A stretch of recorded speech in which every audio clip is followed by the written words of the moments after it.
my hand from my bed, I'm still bleeding. I'm not having thoughts, but my mind still reshifting. I'm hearing your point, but I'm still not believing your lies and dishonest. Hi, welcome to Thrift interviews season 2. Today's guest is Jamal. Hi. Hey. So let's start with the question straight away. Can you define your craft for us in one word? In one word, wow, it doesn't give me much scope. Let me just say artist then. Artist, okay. When do you feel the most creative?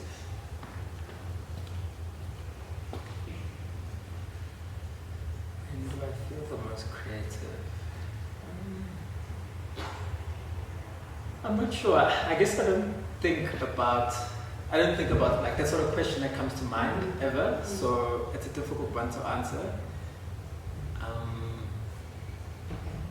Well, what do you do to get yourself into a creative mode?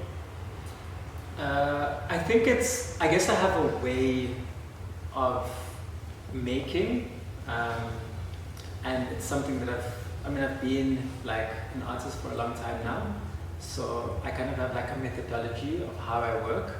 So more than sort of like waiting for inspiration or trying to find inspiration, I kind of just take the steps that I always take when I make work, and inspiration comes out of those steps. Okay, amazing. That's so cool. Okay. Well, what have you learned during the pandemic that has made you a better creative or artist? Yeah.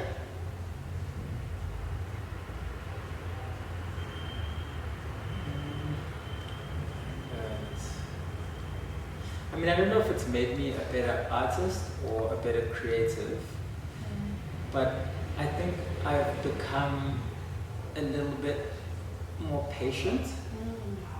I think that I've also become a little bit more relaxed, especially in regards to things that I can't control. Whether or not that's helped my work, I'm not sure. But those are just life things you've learned that can help your creativity. Okay. Well, another question is, what's something people might find surprising about your affirmation creative process?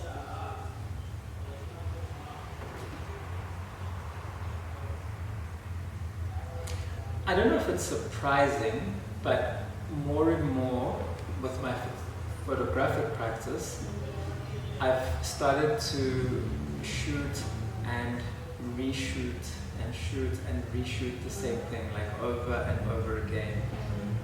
And each time there's something new that I see, which then informs the reshoot. So it's kind of like creating these layers by reshooting the same thing over and over again, over weekends or over days, having the same model, let's say, and the same clothing and the same space, and the same lighting conditions, and just continuing to reshoot that thing over and over again. I don't know if it's surprising, but it's something that I've started to do. Yeah, it's interesting. Yeah, it actually makes sense because that way it allows it to have a life of its own. Like it actually, okay, it's amazing. Well, what has been your greatest struggle in your creative journey, and how have you overcome it, or are you in the process of overcoming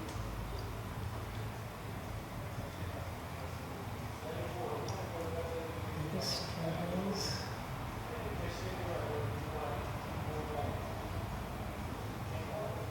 I guess there's a lot of struggles. Struggles are a part of art practice, or just a part of being a cultural producers. Actually, life, it's all about negotiating things and solving problems. There's always going to be problems, and there's new problems actually that arise as you enter new spaces in your work or in your life. So for me, it's just part of the work. Again, it's not something I think about too much, although I am interested in like solving problems though. I love figuring out ways to overcome things and to, I guess, achieve the things that I want to achieve or make the work that I want to make. So it's just a part of the practice. Okay. Yeah, part of the process. Alright, damn, okay.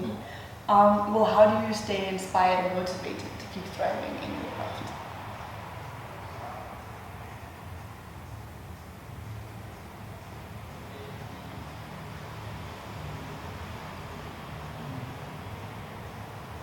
It's a difficult question. Posing the most difficult questions. Things I don't think about, to be honest. How do I keep motivated?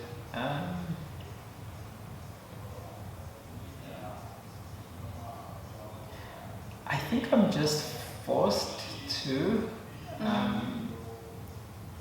Yeah, I mean, if I don't keep motivated, it means nothing is going to happen, and I want things to happen. So I have to do the things, whether I'm motivated or not. Motivation is not that much of a concern for me. Yeah, because it's what I was saying earlier. You know, there's a methodology. There's a way I go about doing things. I wake up at a certain time. I come here to work. I open my laptop and look at my emails, and whether I'm motivated or not, I do those things. So again, it's Okay. Then I guess the answer would be it's through the way that I live and the systems that I've set up for myself. Okay. Yeah. So you motivate yourself through your past self motivates you, and your future self motivates you.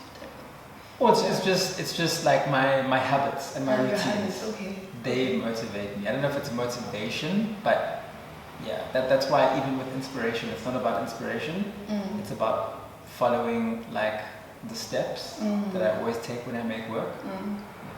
Okay, amazing, thank you. Well, what's a piece of advice that has genuinely helped you navigate the creative space?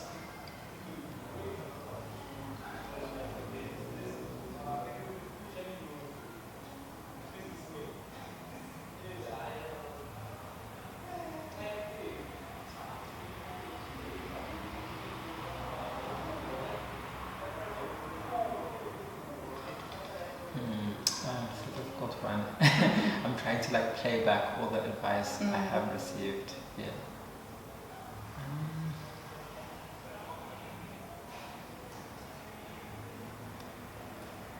Yeah, I mean, I don't know if this is advice that I received, but I think it's important to be consistent in what you do. I think that's something that I think, you know, consistently working, you know, for almost 20 years now, you get results. You know, if you consistently work, you know, things will happen for you. And maybe they actually won't even happen in 20 years. Maybe not in 40, maybe you'll be dead, you know, but at some point you'll be recognized and you'll get opportunities by being consistent, I guess. But of course, also, it's not just about consistency, but also about developing in that time. So progressing and moving forward in your work and consistently, I guess, putting the work into like your craft. It sounds very generic. But I think learning, you know, let me say that.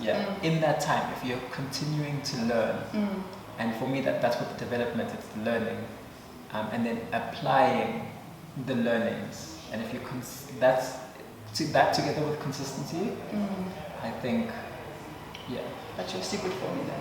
it's a formula. I don't even know if it's a secret formula, but it's a formula. And I think for me, it's been successful. And I'm not saying I'm like perfect, you know, at this sort of like practice, but I do try to like learn from my mistakes and learn from the interactions that I've had with people and the situations I've been on, because you're always going to be in a situation again and again and again.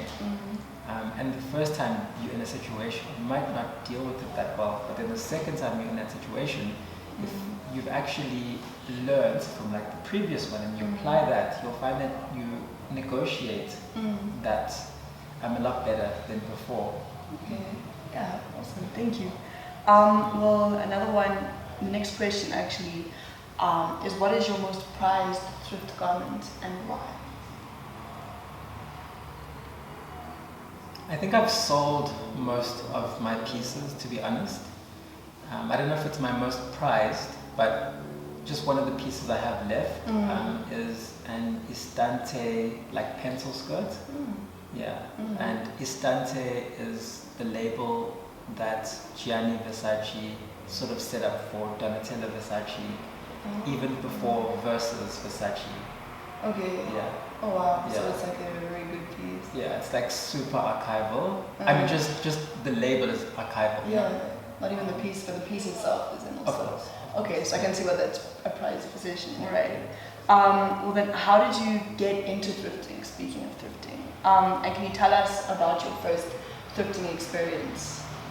So I got into thrifting through fashion, I guess. I went to fashion school, and we all just thrifted. You know, we all, because obviously we're really interested in fashion, and thrifting meant that we could participate in fashion in a way more like, I guess, physical sort of way, just because you're not only looking at clothes, like touching clothes, but you're also like wearing clothes and putting clothes together. So that's what kind of thrifting allowed for us to like experiment with clothing. Yeah. Yeah. So yeah, it was through fashion school. Yeah. Do you remember your first like experience, or what's the most vivid memory you have of having gone thrifting and being like, oh, this is amazing, or however you felt about it? I think it's just like finding stuff that you wouldn't find in stores. I think especially at that time, in terms of what was happening like in the retail stores and like my interests and my friends' interests, there was like a huge gap, you know, between that. So you couldn't really get the things that you wanted. It's not like now where I think the trend cycle is like a lot faster. And also there's a lot more access to different types of styles and aesthetics. I mean, I'm talking about, I think I started thrifting in like 2004. Oh wow. Yeah. And yeah, I mean, it's kind of like the time of like blog spots and street fashion, and you know, all the cities had like their blogs, like you know, Damn Style, which was like the street fashion blog from like Amsterdam, as an example. It was also like the whole fruits thing was really big at the time, like the whole Tokyo like street fashion thing. So that was sort of like the style, but you couldn't really get anything like that unless you were thrifting. So once we started thrifting, and then you'd go there, and you know, there'd be like the oversized like Mickey Mouse sweater, or you know, the skinny jeans like didn't exist then. You know, there was well, in the market anyway, it was like the like bootleg sort of like vibes. So like all this sort of like new rave stuff, there was like a big new rave scene as well. All the new rave stuff, like the 80s and 90s, like ski jackets, and the sort of like, you know, 90s like rave stuff. All of that was accessible at like, I mean, we call them the piles. In Durban, they were the piles. That's why in Joburg we call them the piles. I know it's a different name in Joburg. It's sorry? No, it's called the bins, because I've heard Wat Musa. I've heard, I think, what do they say, like just Brie, like we thrift by Brie. I think I've heard people saying that. Oh no, it's Noord actually. It's the thrift by Noord that like. But yeah, in Durban, because it was just like piles of clothing, like in a market, like and everyone like had this sort of like piles. So we just started calling it the piles. That's amazing. Okay, thank you for sharing that. How do you express your creativity through thrifting? I don't know if I express my creativity through thrifting. As I said, it's more of a research practice. It's exposure to styles, silhouettes, colors, textures, labels, it's an exposure to clothing, pieces, brands, all of these things. Because when you thrift, you come across things, and then you see things, and it's like you see colors and you see textures, shapes, and proportions, and labels that you didn't know existed, or whatever it is. Yeah, so it's more of a research-based practice for me. Okay. That actually leads me on to my last question for you today, and that is, what do you think is the most important part of thrifting? Why do you think thrifting is an important thing? I don't know if it is an important thing. Okay. Yeah. Okay. Unpopular opinion. No, I mean. Yeah. No. Yeah. Yeah, for some people, I'm sure it is important, but for others, but for me, it's, as I've said before, it's exposure. It's, it becomes a sort of library or archive that you have access to, because you don't have to buy the pieces as well. I guess you can just go and look at pieces, just like you go into a store and look at pieces. You don't have to buy. So it's a sort of like archive thing. So whether that's not important or not, to me, I guess, especially when I was in fashion school and I was doing my label or whatever it is, it was important. It's less important now. Because I don't really thrift that much. Okay, awesome. Thank you so much. Cool, thank you. Yeah. Do you have any closing comments? No comments. No comments. Yeah, Right. thank you for inviting me. And I look forward to watching this video, I guess. Thank you for joining us. Alright, so just to close off quickly, how can we contact you if we want to see what you're doing with life now, your socials? So I'm Jamal, AUN, on, so I am Jamal, AUN, on all social media platforms, JAMALAUN. Awesome, okay, thank you so much. And then obviously you can check out I Collect Thrift on our Instagram page and our YouTube. Awesome, thank you so much. Get me from breathing. It's like 5 in the morning and I'm thinking about you. Oh shit. I fought for you, but you went back and told him I ain't shit. Oh shit. It's like 5 in the morning and I'm thinking about you. Oh shit. I fought for you, but you went back and you told him I ain't shit. You promised me love, I don't see it existing. I spent the whole night in the studio drinking, forgetting about you while I